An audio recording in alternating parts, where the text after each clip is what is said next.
Good morning વિદ્યાર્થી મિત્રો અત્યાર સુધી આપને ચૈતાલી ટીચર હિન્દીના સબ્જેક્ટમાં ભણાવતા હતા.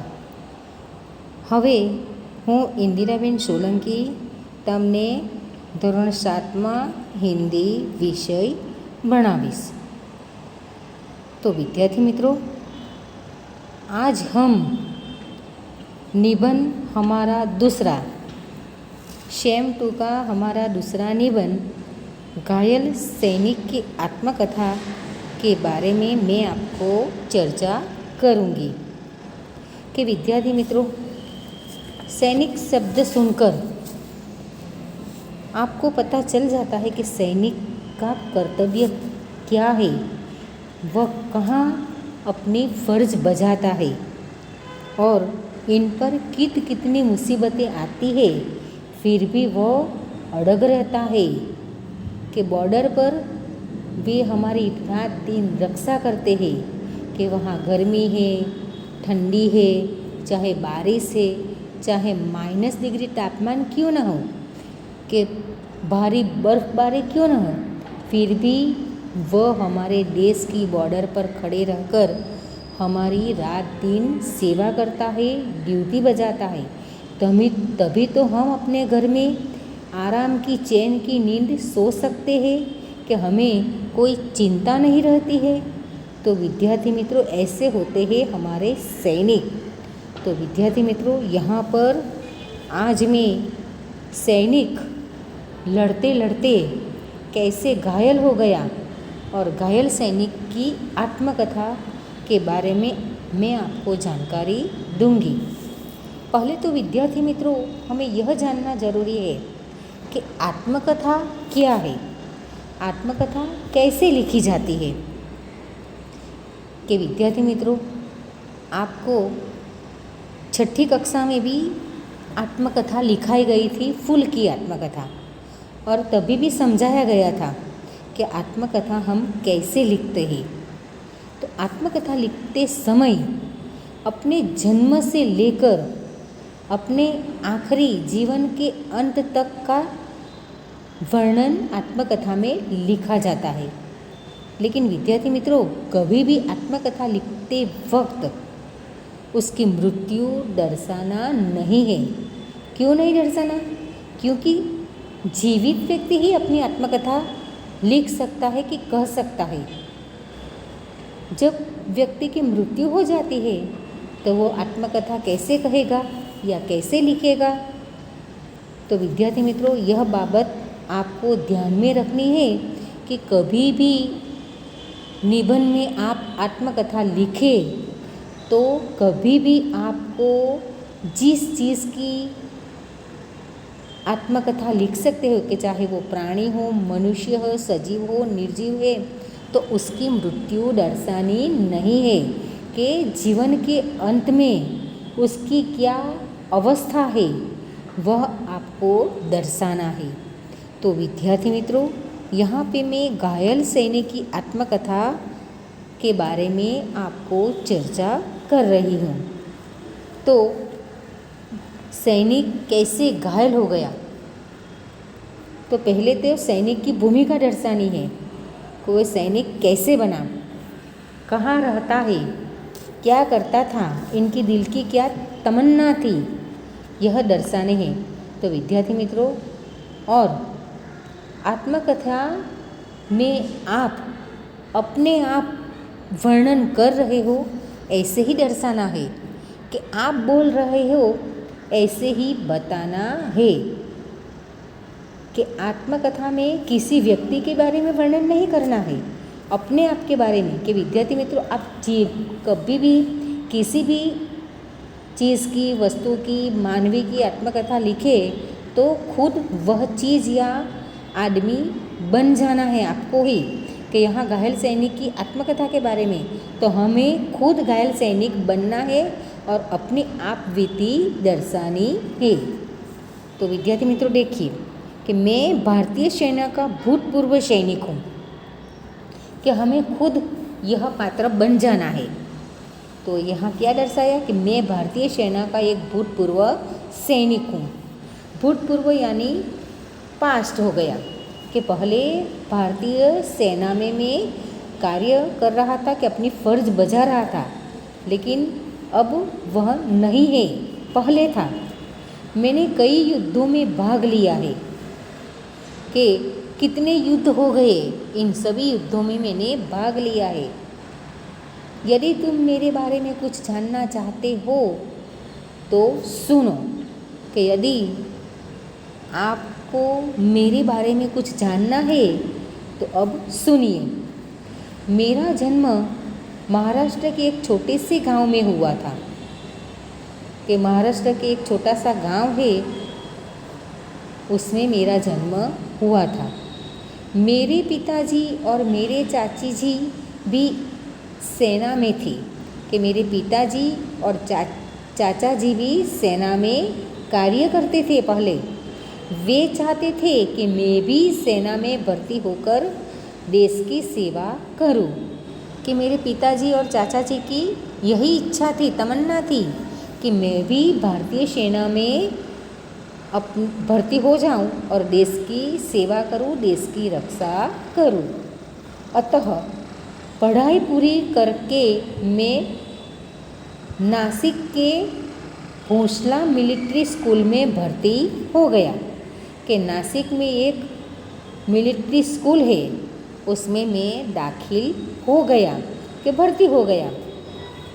कि जब मेरी पढ़ाई पूरी हुई तो मैं सैन्य में दाखिल भर्ती हो गया। वहाँ मुझे हर तरह की सैनिक शिक्षा दी गई, कि वहाँ मुझे सैनिक का कार्य क्या है उसके बारे में सभी तरह की शिक्षा दी गई। मुझे बंदूक चलाना, मशीन गन चलाना, तोप और टैंक चलाना सिखाया गया, कि इन सब शिक्षा में मुझे बंदूक कैसे चलाते हैं, मशीन गन कैसे चलाते हैं, तोप और टैंक कैसे चलाया जाता है, वह सब सिखाया गया। बाद में मुझे थल सेना में शामिल कर लिया गया। थल यानी स्थल। के विद्यार्थी मित्रों, हमारे भारत में 3 सेना है। एक है थल, दूसरा है जल और तीसरा है हवाई सैन्य। तो मुझे थल सेना में शामिल कर दिया गया। सन 1962 में चीन ने हमारे देश पर हमला किया था, कि 1962 में जब युद्ध हुआ और चीन ने हमारे देश पर हमला कर दिया, उस समय हमारी टुकड़ी को लद्दाख के मोर्चे पर भेजा गया था। कि तब मेरी ड्यूटी कहाँ लग गई? लद्दाख के मोर्चे पर, कि हमारी टुकड़ी को लद्दाख के मोर्चे पर भेजा गया था।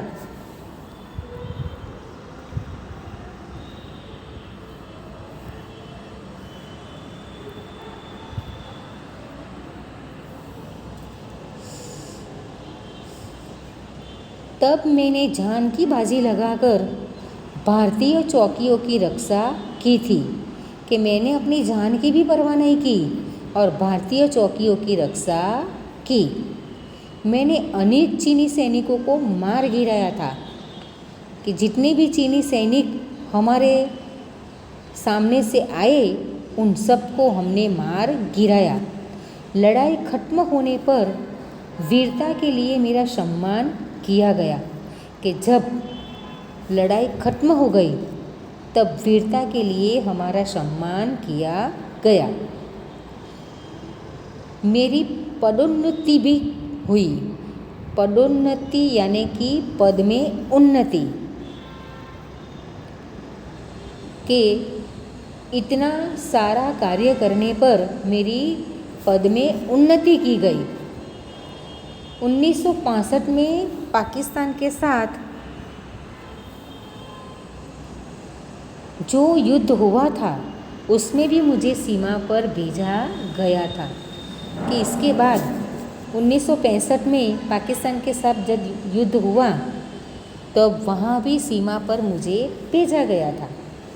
वहाँ मैंने पाकिस्तान के कई टैंक नष्ट कर दिए, कि वहाँ भी मैंने अपनी जान की बाजी लगाई और पाकिस्तान की जो भी सारे टैंक थे उसको हमने नष्ट कर दिए और दुश्मन के कई सैनिकों को मौत के घाट उतार दिया था। कि दुश्मनों के जो भी सैनिक थे उन सबको हमने मौत के घाट उतार दिया। सरकार ने इस अद्भुत वीरता के लिए मुझे वीर चक्र प्रदान किया गया था।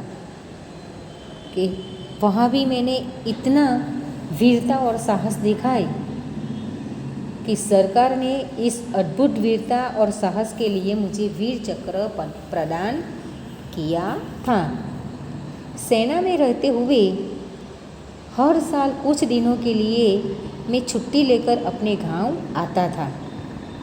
कि ऐसे तो मैं सेना में ही रहता था, लेकिन साल में एक बार छुट्टी मिलती है और उस छुट्टी लेकर मैं अपने गांव आता था। माँ की ममता और बच्चों का स्नेह पाकर मैं खुशी से फूला नहीं समाता था। कि घर आता था तो मेरा माँ का स्नेह, प्यार, ममता और बच्चों का स्नेह, ये सब खुशी से मैं फूला नहीं समाता, यानी कि अत्यंत खुश होता था। मैं अपने दोनों बेटों को लड़ाई के किस्से सुनाता था। कि घर आता था तो अपने बेटों को भी लड़ाई के किस्से सुनाता था। छुट्टियां खत्म होने पर फिर अपनी ड्यूटी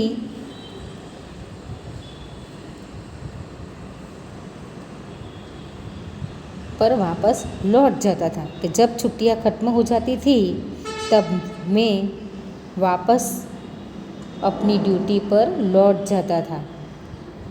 1971 में पाकिस्तान ने फिर हमारे देश पर हमला कर लिया। कि 1971 में फिर से पाकिस्तान ने हमारे देश पर हमला किया। उस समय मुझे देश की पश्चिमी सीमा पर तैनात किया गया। कि उस समय मेरी ड्यूटी देश के पश्चिमी सीमा पर थी और मैं वहाँ गया। हमने जान की बाजी लगाकर दुश्मनों का मोर्चा तोड़ दिया। कि मैंने जान की बाजी लगाई और दुश्मनों का जो मोर्चा था वो तोड़ दिया। इसमें मेरे कई साथी लड़ते लड़ते शहीद हो गए। कि मेरे जितने भी साथी थे, कई साथी थे, वो लड़ते लड़ते शहीद हो गए। मैं भी बुरी तरह घायल हो गया और इस युद्ध में मैं बुरी तरह से घायल हो गया था। आखिरकार पाकिस्तान को हार माननी पड़ी। कि आखिर में पाकिस्तान हार गया, उसको हार माननी पड़ी। पूर्वी पाकिस्तान उसके हाथ से निकल गया और पूर्वी पाकिस्तान स्वतंत्र बांग्लादेश बन गया। कि पूर्वी पाकिस्तान हमारे देश में आ गया और पूर्वी पाकिस्तान को हमने स्वतंत्र बांग्लादेश का दर्जा दे दिया और वह बांग्लादेश बन गया। अब तो मैं अपने गांव में ही रहता हूँ, गांव की छोटी मोटी सेवा करता हूँ। यहाँ के लोग मेरा बहुत आदर करते हैं। कि मैं सैन्य में था इसलिए गांव के लोग मेरा बहुत आदर करते हैं और मैं गांव में ही रहता हूँ और गांव लोगों की छोटी मोटी सेवा करता हूँ। तो जय जवान जय भारत। तो विद्यार्थी मित्रों, देखा कि सैनिक कैसे होते हैं। कि वह जान की बाजी लगाकर जहाँ भी जाता है वहाँ कार्य करता है साहस और वीरता से। तो विद्यार्थी मित्रों, यह निबंध आपको अपनी हिंदी की कॉपी बुक में लिखना है।